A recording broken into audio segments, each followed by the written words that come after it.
Hello everyone, आप सभी का आपके चैनल ली स्टडी केंद्र पर एक बार फिर से स्वागत है। मैं आज होम साइंस का एक और मॉडल पेपर लेकर हाजिर हूँ। इस मॉडल पेपर में हम लोग रिसर्च से रिलेटेड प्रश्नों को पढ़ेंगे। इसमें कई प्रश्न ऐसे हैं जो पिछले परीक्षाओं में पूछे गए हैं होम साइंस के, तो इनको अच्छे से आप प्रिपरेशन कर लीजिए, आपकी परीक्षा में आ भी सकते हैं। तो वीडियो कैसा लगा हमें कमेंट करके ज़रूर से बताइएगा और लाइक ज़रूर से करिएगा ताकि हमें मोटिवेशन मिले। आइए तो प्रश्नों को देखते हैं। प्रश्न है कि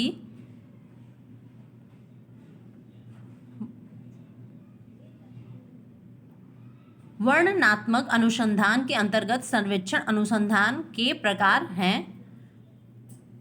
तो ध्यान दीजिएगा, जो वर्णनात्मक अनुसंधान होता है उसके अंतर्गत सर्वेक्षण अनुसंधान के प्रकार में समुदाय सर्वेक्षण भी आता है, प्रवृत्ति निर्धारक सर्वेक्षण भी आता है और साथ ही साथ जनमत सर्वेक्षण भी आता है। यानी यहाँ पे ऑप्शन नंबर 4 हमारा उपयुक्त सभी हो जाएगा। सर्वेक्षण अनुसंधान क्या होता है? तो इसका तात्पर्य उस अनुसंधान से है जिसमें अनुसंधानकर्ता जो है फील्ड में जाकर तथ्यों को संग्रह करता है। ध्यान दीजिएगा, फील्ड में जाकर यानी स्वयं से निरीक्षण कर कर तथ्यों का संग्रह करता है, तो उसे सर्वेक्षण अनुसंधान कहेंगे। नेक्स्ट प्रश्न है कि किसी पूर्व स्थापित नियम और सिद्धांत की वैधता की जांच किस अनुसंधान के अंतर्गत की जाती है? तो यहाँ पे ऑप्शन नंबर 3 हमारा सही हो जाएगा, सूक्ष्म अनुसंधान के अंतर्गत। ध्यान दीजिएगा, इसमें सिद्धांतों व नियमों की पुनः सत्यता तथा उसकी वैधता की नए सिरे से जांच की जाती है। किसके अंतर्गत? तो सूक्ष्म अनुसंधान यानी क्रिटिकल रिसर्च के अंतर्गत। नेक्स्ट है, अतीत की घटनाओं, परिणाम तथा विगत अनुभूतियों का तर्क संगत अन्वेषण है। तो ध्यान दीजिएगा, इसे कौन सा अन्वेषण कहा जाएगा? तो ऑप्शन नंबर 3 हमारा। ध्यान दीजिएगा, यहाँ पे ऑप्शन नंबर हमारा 2 सही हो जाएगा। इसे हम कहेंगे अतीत शब्द से ही ध्यान दीजिएगा जो बीत चुका है। तो ऐतिहासिक अनुसंधान, जैसे खुदाई से प्राप्त प्राचीन तथ्यों की जांच, किसी वंश आदि की जांच की जाती है। जैसे हम लोग देखते हैं कि हड़प्पा मोहनजोदड़ो की खुदाई में मिले हुए साक्ष्यों और उनसे क्या क्या प्राप्त हुआ, उनके बारे में जो हम लोग जानकारी प्राप्त करते हैं, इतिहास में जो क्या हुआ, कैसे हुआ, घटनाओं के बारे में। तो ये ऐतिहासिक अनुसंधान के अंतर्गत आएगा। नेक्स्ट है, प्रश्न है कि तत्कालीन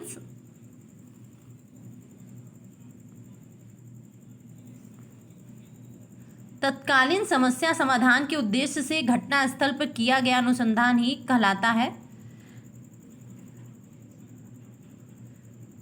तो ध्यान दीजिएगा, इसको हम कौन सा अनुसंधान कहेंगे जो तत्कालीन समस्या समाधान के उद्देश्य से घटना स्थल पर किया जाता है। तो यहाँ पे हमारा ऑप्शन नंबर 1 सही हो जाएगा, क्रियात्मक अनुसंधान, जो उसी समय घटना स्थल पर किया जाता है। तो वो क्या हो जाएगा? क्रियात्मक अनुसंधान होगा। नेक्स्ट है,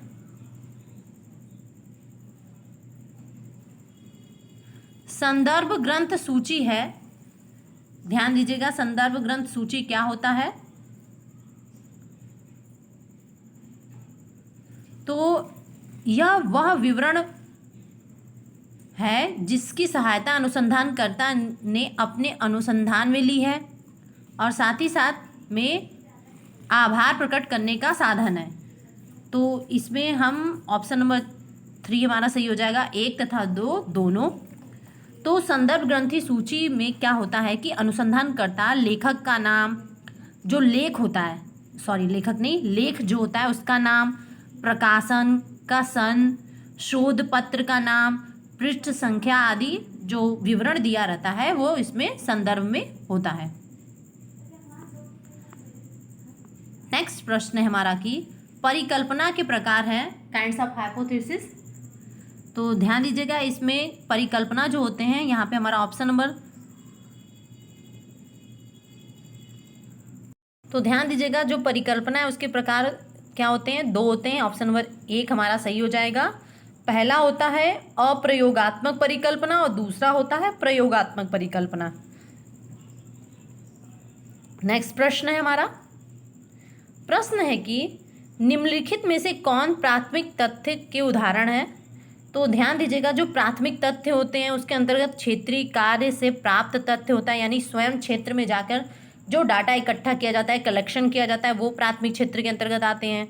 फिर प्रयोगशाला कार्य के आधार पर प्राप्त तथ्य, स्वयं से प्रयोगशाला से कुछ तथ्यों को इकट्ठा करना, वो भी इसके अंतर्गत आएगा। और साथ ही साथ वह तथ्य सामग्री आंकड़े जिनकी पहली बार जिनको संकलन किया गया हो, यानी वह तथ्य वो आंकड़े जिसको पहली बार खुद से जांच से निरीक्षण करके क्या किया गया हो, संकलन किया गया हो, कलेक्ट किया गया हो, तो वो सभी ये सभी क्या आएंगे, प्राथमिक प्राइमरी डाटा के अंतर्गत आएंगे। तो यहाँ पे ऑप्शन नंबर 4 सही हो जाएगा, उपयुक्त सभी प्राथमिक तथ्य के अंतर्गत आते हैं।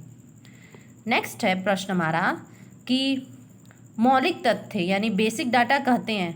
तो मौलिक तथ्य यानी बेसिक डाटा किसे कहेंगे। तो ध्यान दीजिएगा, यहाँ पे भी ऑप्शन नंबर 1 हमारा सही हो जाएगा, प्राथमिक तथ्य यानी प्राइमरी डाटा को कहते हैं। इसमें प्रथम स्तरीय तथ्य भी इसी कहा जाता है। ध्यान दीजिएगा, इसे प्रथम मौलिक डाटा, प्राथमिक तथ्य या प्रथम स्तरीय तथ्य, ये तीनों नाम से इसको जाना जाता है, क्योंकि यह अनुसंधानकर्ता द्वारा जो है स्वयं पहली बार इकट्ठा किया हुआ डाटा होता है। नेक्स्ट प्रश्न है कि निम्नलिखित में से द्वितीय तत्व कौन सा है। तो द्वितीय तत्व इसमें से कौन सा हो जाएगा। तो ध्यान दीजिएगा, यहाँ पे ऑप्शन नंबर 1 हमारा सही हो जाएगा, जनगणना रिपोर्ट, ये द्वितीय तत्व होगा। और जो अनुसंधानकर्ता द्वारा प्रथम क्षेत्रीय कार्य का आंकड़ा है, ये प्राइमरी में ही आएगा, अनुसंधानकर्ता द्वारा प्रयोगशाला से प्राप्त परिणाम, फिर अनुसंधानकर्ता द्वारा दिया गया किसी क्षेत्र में सर्वे रिपोर्ट, ये सभी देखिए प्राइमरी डाटा के अंतर्गत आएंगे। लेकिन जो जनगणना रिपोर्ट है ये पहले से ही तैयार है, तो ये द्वितीय तत्व का होगा। अन्य सभी जो उदाहरण है, ध्यान दीजिएगा, हम फिर से समझा रहे हैं कि ये जो अन्य सभी जो उदाहरण है वो क्या है, प्राथमिक तथ्य के उदाहरण है, क्योंकि इनमें अनुसंधानकर्ता स्वयं आंकड़ों को इकट्ठा कर रहा है स्वयं से। नेक्स्ट प्रश्न ध्यान दीजिएगा, प्रश्न है कि नेत्रों के माध्यम से किया गया स्वाभाविक घटना के संबंध में एक ऐसा अक्रमबद्ध और विचारपूर्वक अध्ययन है जो स्वाभाविक घटनाओं के घटित होने के समय पर किया जाता है। यानी स्वाभाविक घटना घटी और उस समय अपनी आंखों के सामने, और उसके आधार पे उसको क्या किया जाए, घटना के संबंध में पूरा घटना चित्र रेखांकित करके उसको लिखा जाए। तो ये क्या हो जाएगा, तो ये पहला आपका सही हो जाएगा, निरीक्षण विधि होगा, स्वयं से आंखों से देखना और जांच करना। तो इसमें यह ध्यान दीजिएगा, यह एक मनोवैज्ञानिक पूछताछ की श्रेणी विधि है जिसमें कान व वाणी की अपेक्षा नेत्रों का उपयोग किया जाता है।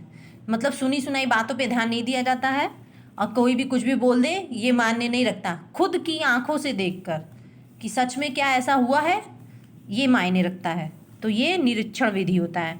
जैसे अधिकारी लोग अक्सर निरीक्षण पे निकलते हैं, किसी घटना को सुनने पे जानकारी लेने के बाद पहले तथ्यों के बारे में स्वयं से निरीक्षण करते हैं, फिर उसकी रिपोर्ट लगाते हैं।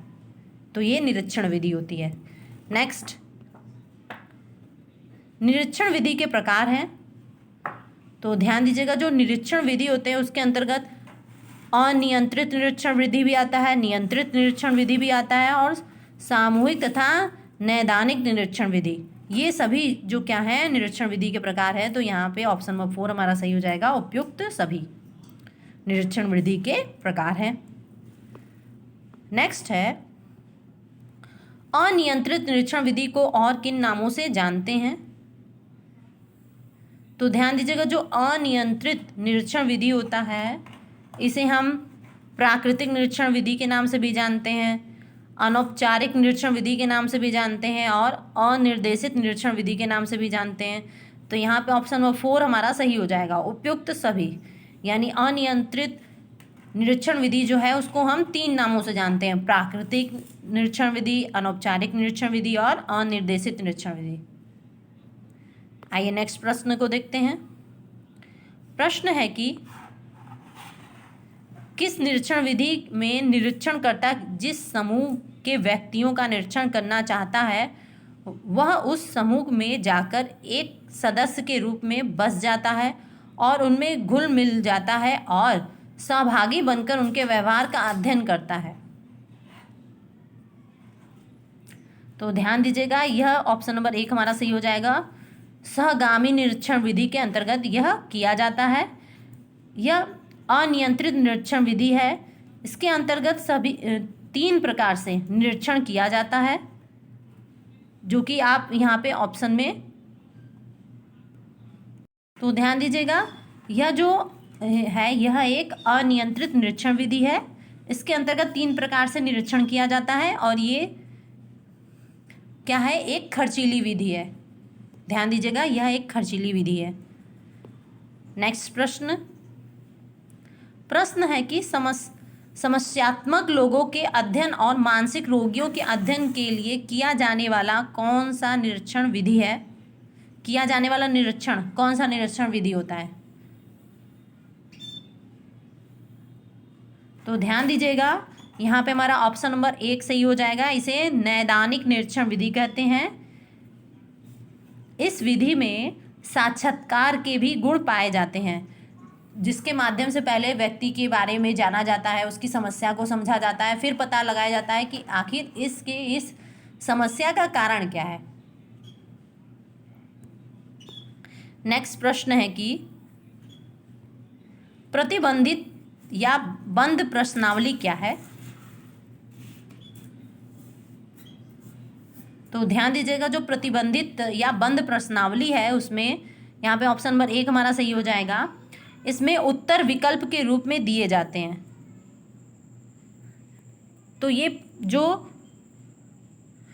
15 प्रश्न थे, ये हमारे रिसर्च से संबंधित प्रश्नों को मैंने इस टेस्ट सीरीज में शामिल किया था। आपको वीडियो कैसा लगा हमें कमेंट करके ज़रूर से बताइएगा, और अगर आपने अभी तक हमारे चैनल को सब्सक्राइब नहीं किया तो सब्सक्राइब कर लें और हम वीडियो को लाइक ज़रूर से कीजिएगा ताकि मुझे मोटिवेशन मिले। Thank you everyone.